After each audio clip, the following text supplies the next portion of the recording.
Welcome to part 2 of this titanic struggle. If you're looking for part 1, the link will be in the description and the comments.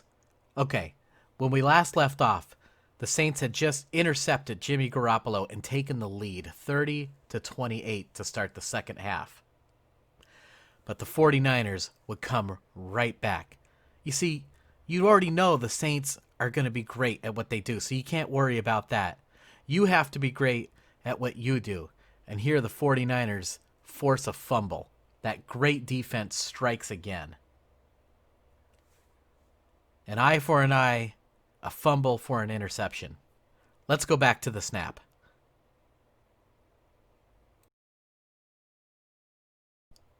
All right, I'm going to stop it right here because you see a great shot of DJ Jones reaching his hand in there and punching this ball out. It's recovered by DeForest Buckner, and the 49ers are in business. Okay, at the start of this play, we're going to see that George Kittel is lined up on the left side, and Kyle Juszczyk is lined up on the right side. At the start of the play, Juszczyk comes in motion to the other side, and the Saints can't be too sure of what the 49ers are doing here. He could be blocking for the running back, which still might cut to the other direction, or he might follow behind Juszczyk. But what actually happens is Juszczyk is just going to run out into a pattern himself and turn around and catch a pass. It's a really nice play that's similar to the play the Saints ran in the first half. Now, I stopped it here. I just thought it was interesting. The end realizes at the last second what Juszczyk is doing, and he reaches out and he tries to slow him down, but it's too late. Juszczyk already goes right by him, and he takes the ball inside the 10-yard line here. Now, from this angle, we're going to get a really good look at how the entire 49er offensive line all moves together. They all move to their right, and this causes the Saints to react in that direction as well, so that when Juszczyk comes back to the other side, it's really hard for them to change direction and catch up to that play.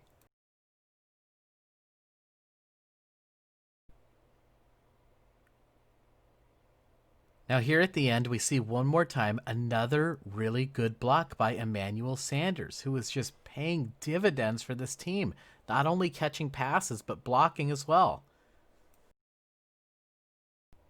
Okay, this is the very next play, and here we see Juszczyk is now on the left and Kittel is now on the right. Other than that, it's the exact same formation. They move Sanders to the other side as well. They've just flipped the formation. And you see the 49ers run the exact same play, except this time it's to George Kittel. The Saints just got burned twice on the same play.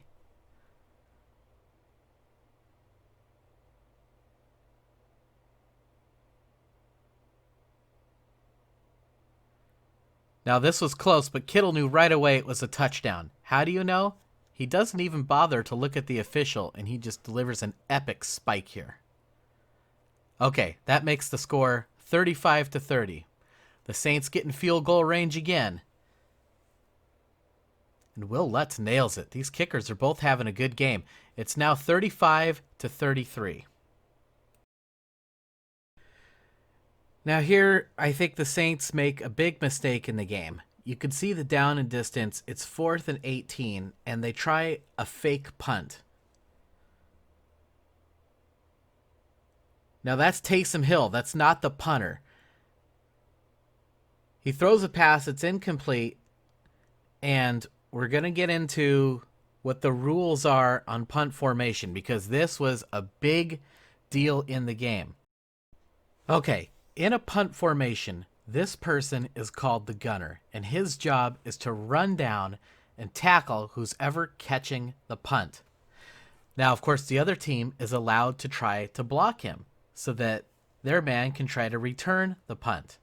Well, in order to block him, you naturally have to put your hands all over him. So in this situation, the rule is there can be no pass interference if you attempt a fake punt, because otherwise you would never, ever be able to block those gunners without breaking the rule. And you would have no punt returns, and then you might as well just take punts out of the game. Now, this only applies if you're in the punt formation. If you're in a regular offensive formation and you've got your quarterback out there and you're just trying to get a first down because it's just an important moment in the game and you really need it, well, yeah, then all the normal pass interference rules apply. Well, check this out. Notice that the punter is actually lined up in a different spot here, and the Saints have their third string quarterback, Taysom Hill, in the punter's position. And so Sean Payton was arguing that this wasn't a punt formation. Now, that's a real interesting argument, but the fact of the matter is the Saints were in a punt formation. They just had their personnel lined up in different spots than they normally would. Now, something else the Saints were upset with is the person who was blocking the gunner, Tarvarius Moore, did have his hands grabbing and holding the jersey of the gunner, but he had his hands inside the framework of the body, inside, where the shoulder pads would be, which is a legal place to grab on. And they don't call holding when the ball is in the air. And in fact, on punt formations, the NFL rules specifically define holding as tackling the gunner, which Moore did not do. So there's no holding on the play, and there's no pass interference on the play. It's just an incomplete pass. And so the Saints turn the ball over on downs, and the 49ers get it. Okay, let's take a look at how the Saints have their defense set up for this next play. They've got one safety up top, and they also have a linebacker that's going to drop back into coverage too. The Saints are going to send a blitz, so that means 5 players are going to be rushing the quarterback. The defensive backs are manned up on the receivers, man-to-man. So, since the safety and the linebacker are on one side of the field, that tells Garoppolo to look at the top, at the other side of the field where his receivers are matched up one-on-one against the defensive backs with no safety help. Notice this defensive back is taking an outside technique. Deebo Samuel will run down the field and then cut to the inside where Garoppolo will deliver the pass. And remember, this safety isn't really there. He's going to be backpedaling on the play.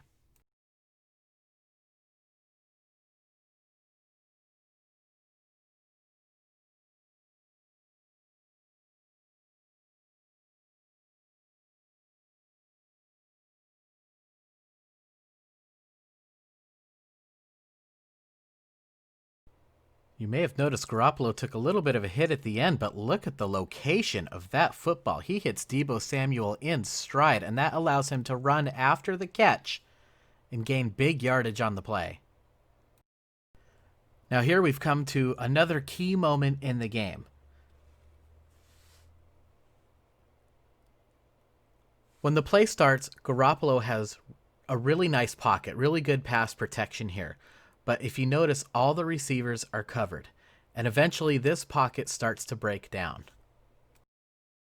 Now I'm going to highlight Kyle Juszczyk here because he's helping to pass protect, but when the pocket breaks down, he ends up becoming an eligible receiver on the play. You're allowed to have 5 eligible receivers, and he's one of them. So he runs out to the field, and you can see he raises his hand to let Garoppolo know, hey, I'm open, you can throw me the football. Now, it looks like 2 Saints have Garoppolo dead to rights here, but he shows some nice elusiveness and gets the football to Juszczyk, who takes a big shot from the defender, and the referees throw flags. There's flags coming in from all over for unnecessary roughness.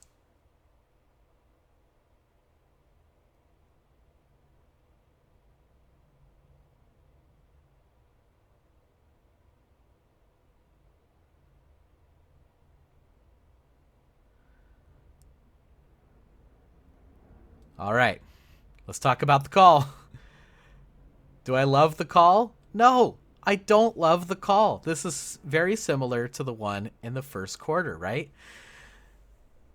It's a contact sport, but this is the modern rule. You cannot hit the offensive player in the head, even if you don't mean to.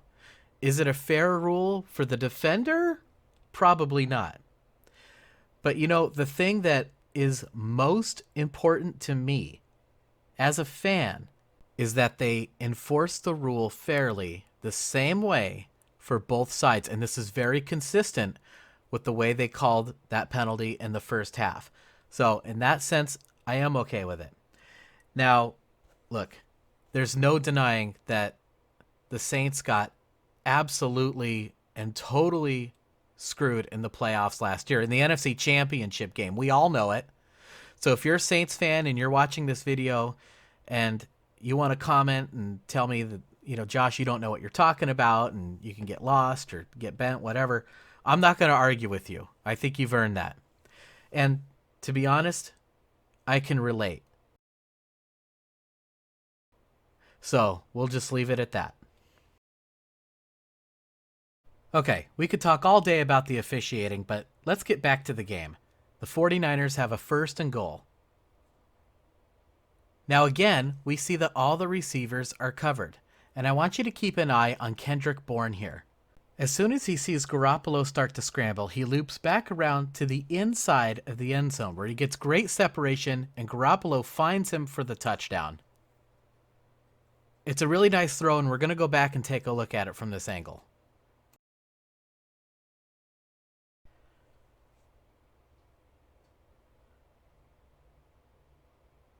Garoppolo's movement is really nice, and Kendrick Bourne is clutch.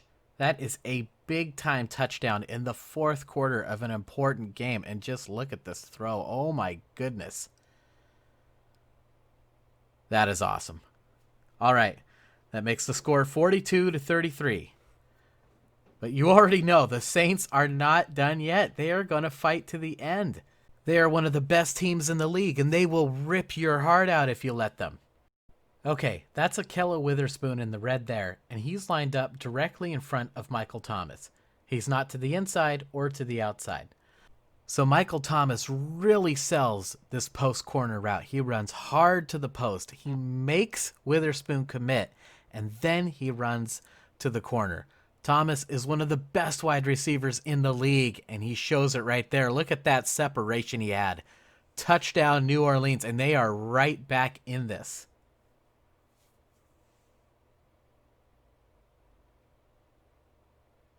Now look, with a man right in his face, Drew Brees still delivers this football. Look at the location of that throw, and look at the separation that Michael Thomas has on the defender. That is awesome. Touchdown Saints. 40-42. 5 minutes left. Here we go. Buckle up. All right, the Saints send a blitz, and we see that all the receivers for the 49ers are covered.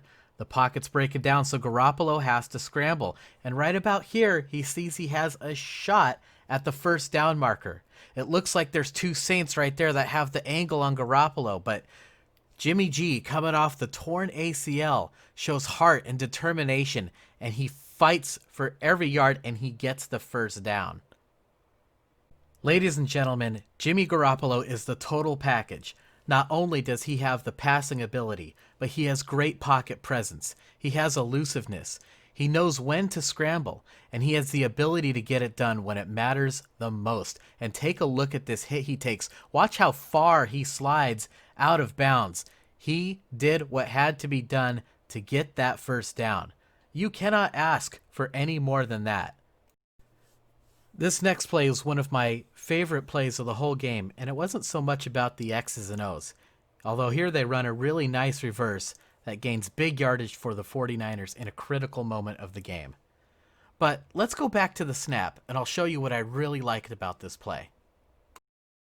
They start with a fake handoff to Mostert, and it looks like the guard, Laken Tomlinson, is going to be the lead blocker on the play.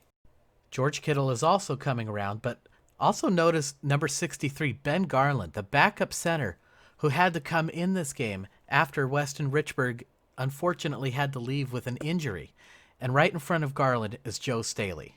Now at the last second, you're going to see Deebo Samuel come in, and watch how Kittel, Ben Garland, and Joe Staley all change direction on the play and become the lead blockers. We've been highlighting the blocking all day, and here we're going to take a look at Ben Garland, who comes in at a critical time of the game, like we said, and executes a difficult run block. Way down the field. Look at that. That is awesome.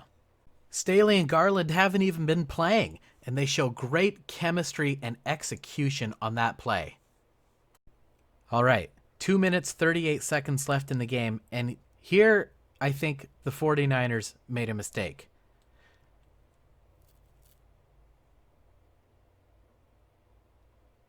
They do a run fake, which kind of makes sense because you want to run out the clock. It's a logical thing, and they're going for the kill shot. They're going to try to go for the end zone here to win the game right here, right now. And in a big game like this, you win however you can, so I understand it.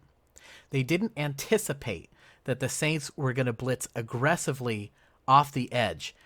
And, you know, maybe they should have. If the 49ers do score a touchdown here, that's fatal to the Saints. The Saints had no choice but to be aggressive here. And they get to Garoppolo, and it's a huge loss. And the 49ers are now forced to settle for a field goal. That makes things real interesting because now they're only up by 5 points, and you're giving the ball back to Drew Brees with 2 minutes left in the game.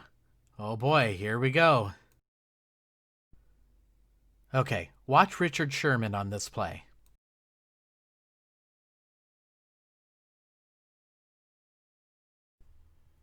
He makes a great tackle, but he's injured on the play. Now he has to run off the field here because time is winding down. The 49ers do send on a replacement, but in the confusion, they forgot to cover Ted Ginn down at the bottom of the screen. Drew Brees sees it right away and gets the football to him in open space, and he goes for 25 yards. Ouch. This game had so many great twists and turns, and here's another one. Here you see the great Michael Thomas. He just falls down. He gets caught up in the turf. It happens, you know, when you're walking into work and you trip over your own feet and you look around to see if anybody saw. And the ball hits Ahkello Witherspoon right in the hands, but he wasn't expecting that, and he drops it. Now, what I really love about this is look at Jimmy Ward getting right in his face and encouraging him because the 49ers will need him before this game is over.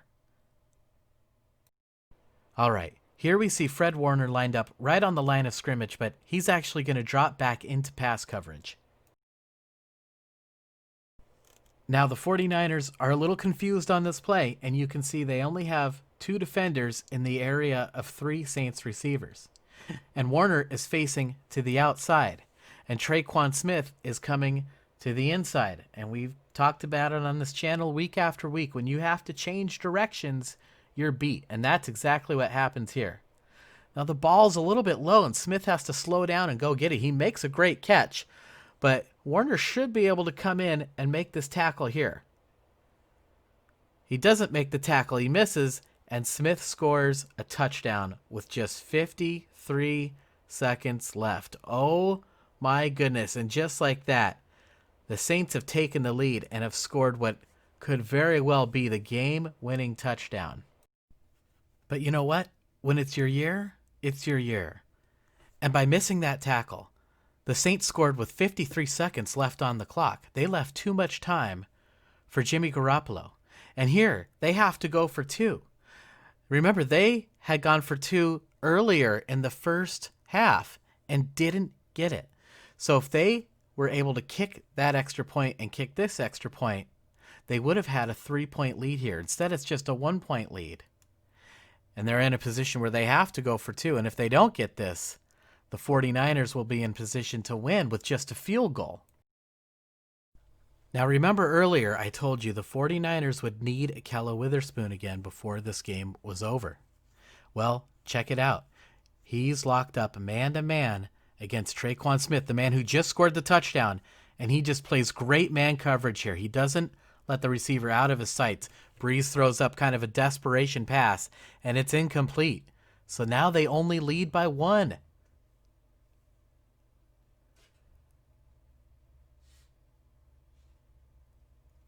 That's awesome. Here we go. 53 seconds.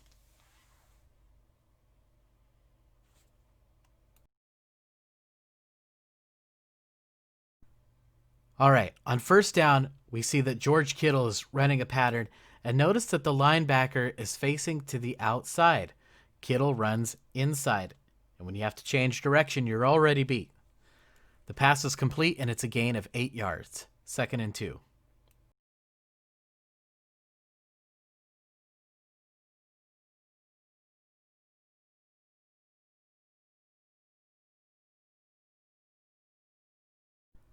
All right, 45 seconds left.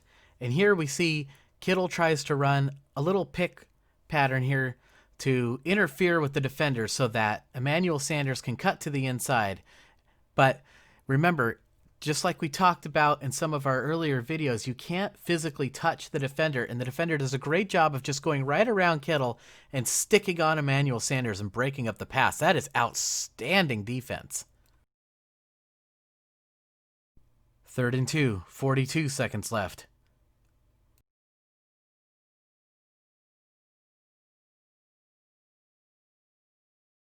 All right, Kittel tries to go to the inside here, but notice the defender is right in front of him. He's not to the outside, so he has a great angle to go in and break up the pass.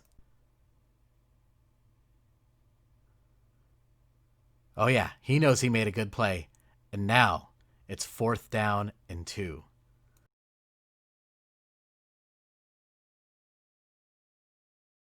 "39 seconds left. Okay, they run another pick play, but this time Emmanuel Sanders is the one setting the pick, so to speak, while George Kittel will cut to the outside. Sanders is careful not to touch the defenders, but this time they're too far away from Kittel. He has great separation on the play, and in fact, before he even hauls in the catch, you see the defender leaping to dive for his ankles in desperation, and he misses, and George Kittel is off to the races. Now Marcus Williams is in a difficult position here. He could try to force him back inside where his teammates can rally and make the tackle, but he tries to knock Kittel to the outside here, maybe knock him out of bounds, but Kittel just uses his speed and goes right by him, and Williams has no choice but to grab his face mask to slow him down. I think if Williams does not grab his face mask, that is a touchdown. Ladies and gentlemen, George Kittel, the best tight end in the NFL. He's beasting here. He's a monster. He's an absolute freak. Are you kidding me? Watch this guy climb on his back to bring him down. Flags are all over the place. The 49ers are going to get half the distance to the goal. And with just 4 seconds left, they're going to have a shot at a field goal to win the game. And it is good. This is why they paid Robbie Gould to win these types of games. The 49ers are one of the best teams in the NFL.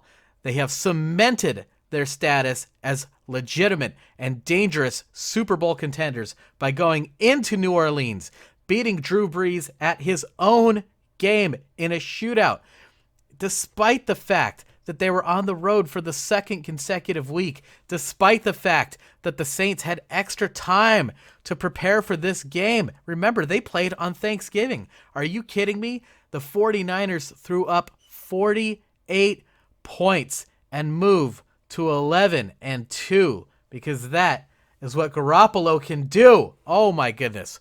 What a game. The 49ers have all the momentum in the world now. They have the #1 seed in the NFC, and if they win out, they will maintain that seed and have home field advantage through the playoffs. That means the road to the Super Bowl will go through San Francisco. I want to thank all my new subscribers, as always.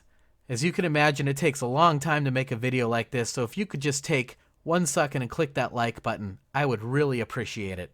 If you did like this video, go ahead and share it. Subscribe, tell your friends, comment. I try to read all the comments. I respond to as many of them as I can. I wish I could do more. We're going to be taking a look at a lot of these comments in the off season and doing some deeper dives, doing some special videos. It's going to be really cool. The 49ers are at home against the Atlanta Falcons next week. That is going to be an awesome game. Kyle Shanahan's old team. I cannot wait to break down the film of that game, and I will see you guys then.